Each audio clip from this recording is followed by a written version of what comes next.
What is going on, warriors of Tamaris? Welcome to another Call of Dragons video. In today's episode, I'm going to show you guys my best marches for the open field. The level 3 passes are about to open, which simply means all chaos is going to break loose. We will be able to forcefully invade all the enemies who have been hiding in the last couple of weeks. Make sure that you subscribe for more content, turn on that bell notification and never miss out. Like the video, share it with your friends, leave some comments down below. Let's get the video started. Alright, warriors of Tamaris, this is season 2 T1. Game developers have added the seasonal talents. This is what my talents looks like right now. In a few days, when the pass is open, I'm gonna be making some changes. I have one reset ready to go. Now when I make the changes, I'm gonna keep you guys updated, so make sure you subscribe so you don't miss out. Before we get out of here, let's take a look at the long range warfare. Your marksman units have an attack range equal to your magic units while in the field, but they also have 15% less base physical attack. So when the seasonal talent was added, I was very skeptical because it says 15% less base physical attack, which is bad news for you. But it turns out it doesn't go for your base physical attack. It just reduces your attack by 15%. So if you ask me right now, should you take this long range warfare? And my answer is going to be yes, you should, because this is going to help your archers have a very good survivability in the open field. It is going to be a game changer moving forward. I just hope the game developers don't remove it in the new seasons that are coming up. With that out of the way, let us take a look at my marches and the war pets that I'm going to be using when the passes 3 open.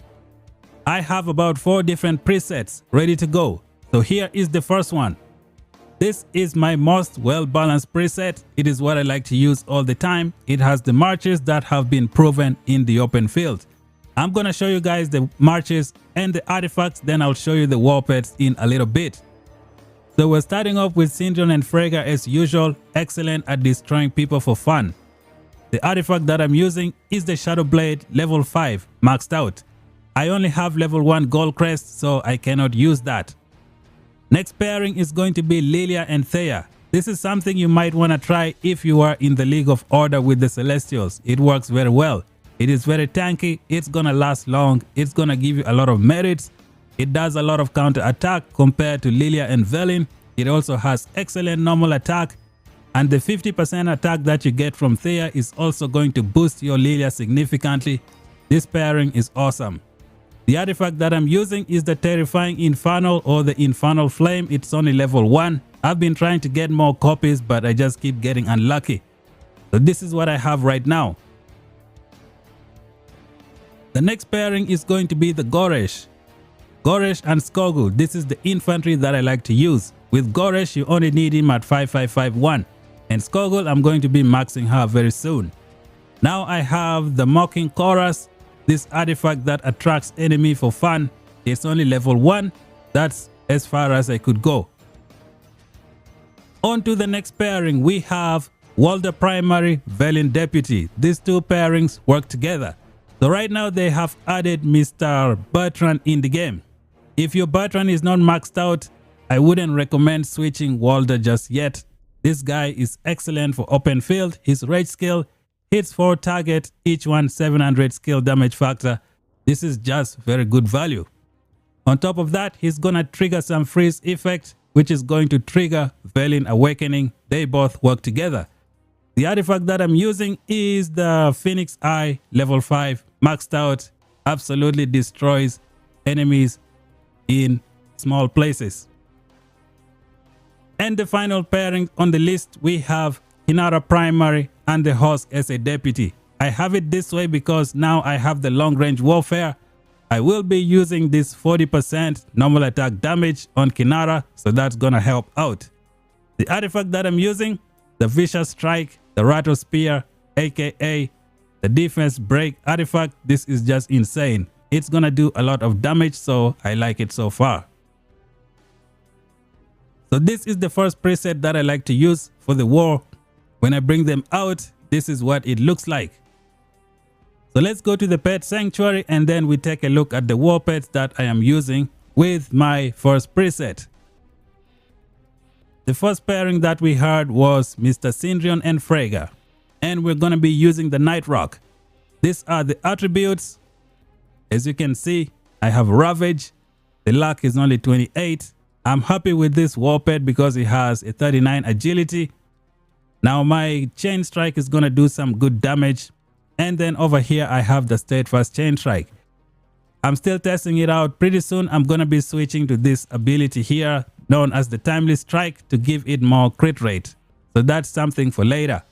I don't really want to put more effort on this war pet because I'm trying to capture a high level war pet. Hopefully I get a level 3 Night Rock.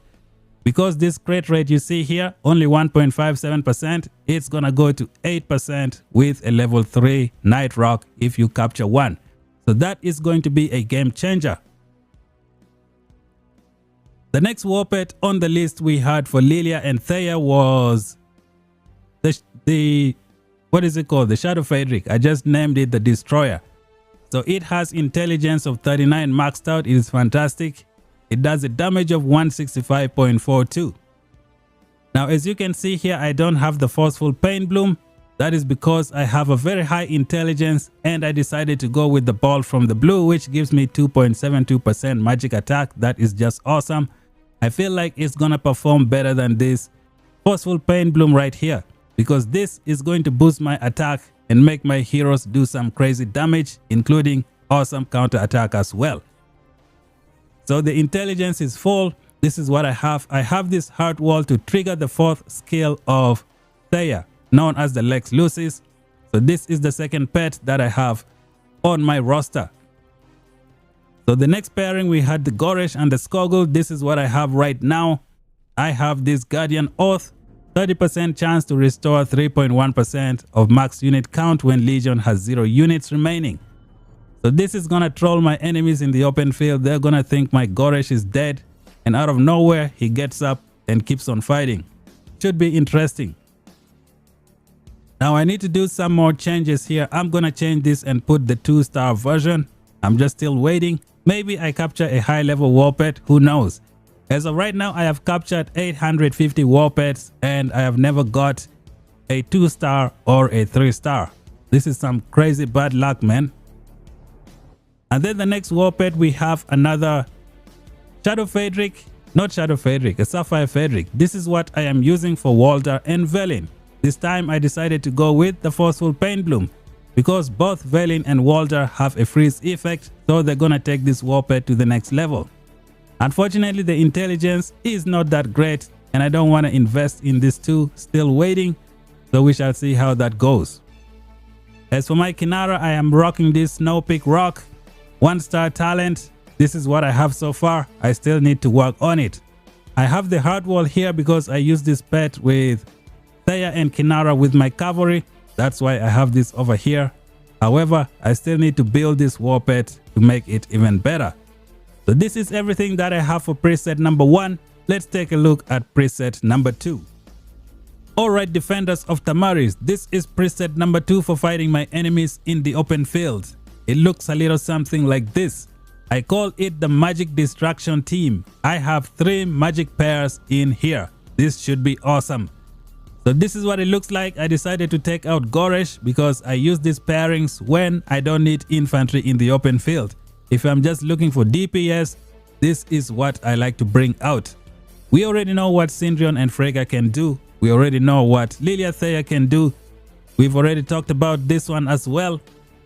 We talked about Mr. Walter and Velin. Nothing has changed here. But we introduced this pairing known as Bertrand and Tohar. My Tohar is maxed out, so I cannot wait to test out this cow in the open field. Hopefully he doesn't disappoint me. I just hope the game developers can do something to this channeling. Maybe remove the cooldown or the interruption, and this should be awesome. So my Bertrand is 5151. I got lucky with the tokens. They went to the right spot. So this is good stuff. The artifact that I'm using is the orb. It is level 3. I stopped at level 3. Don't have the resources to push it to level 5. So maximum artifact damage of 33%. This is gonna be awesome. And I'm using the Shadow Frederick. This is what it looks like.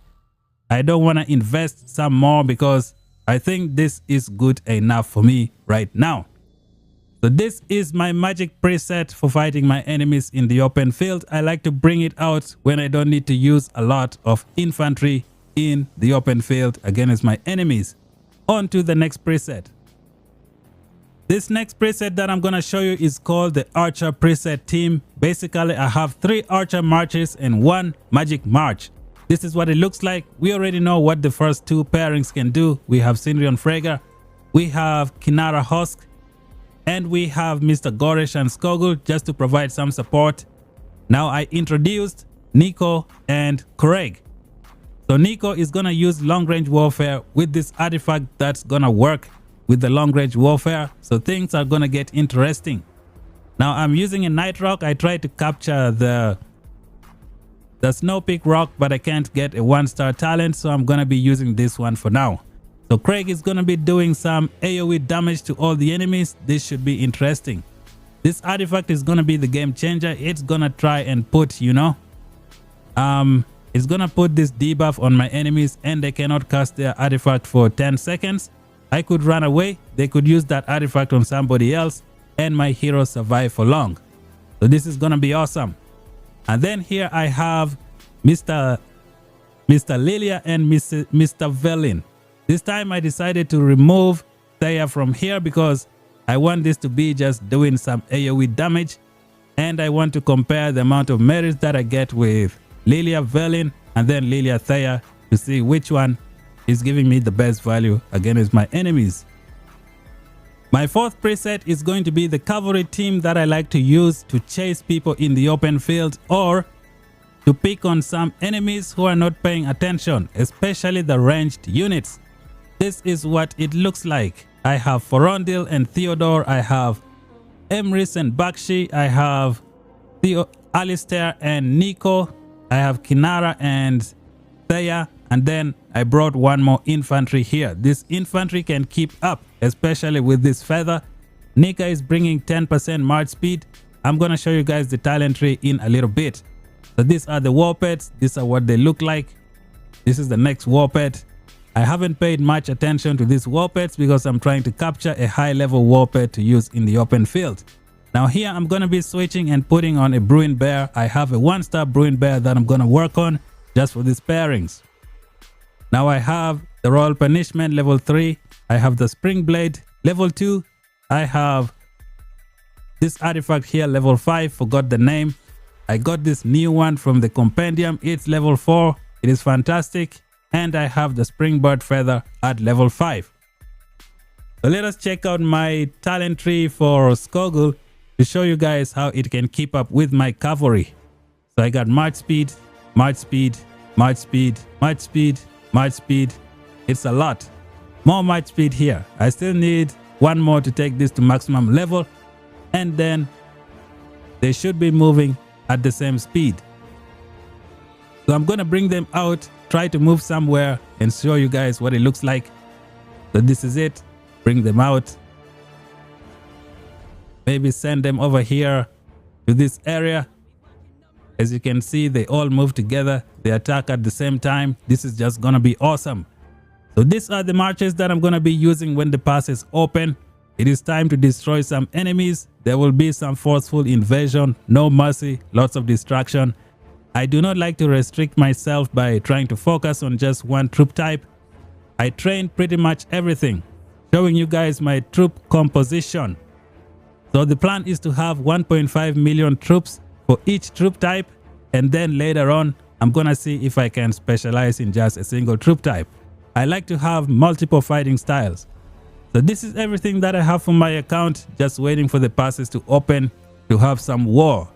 Thank you guys for watching. If you're new, subscribe for more content. Until then, talk to you guys in the next one. Bye bye for now.